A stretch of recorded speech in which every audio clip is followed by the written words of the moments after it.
एक पोरा मला बाईला फोन लावून दे ना रे, बोला वाटायला जरासं. आणि फोनचा मोठा आवाज करून द्या, नाही ते कानात घालायच्या वायर दे मग ते. हॅलो बाई, काय करायली? मी बोलायली म्हणलं माय. काही नाही, बसले होते.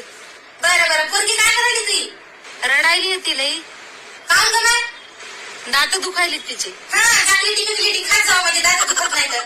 नाहीये, खात नाही. मग काम दुखायले तर दात रोज लेकराची दात घाशीत जावं बरंच ना, कसं कसं. हो, घासते घासते. हा, कटा करीत जाऊ नाही माय, लेकराकडे लक्ष द्या. आम्ही तर चुलीच्या कोळशानं दात घाशीत जावं, तुम्हाला तरी पलगेट आहे, बरंच आहे. लेकराला सुट्ट्या लागल्या का माय? हो, लागल्या ना, 4-5 दिवस झाले. बरं ये ना मग त्या नवऱ्याला घेऊन, आता आपल्या गावाची जत्रा आहे. कवा सुरू व्हायली? 10 तारखेपासून. आताच काय होत नाही, पण हिचे पप्पा जाऊ म्हणले पुन्हा. जत्रेला नाही तो नवरा का, जत्रा झाल्यावर टाक डोळा करायला तो म्हणला काय? हो आजी, हो हो.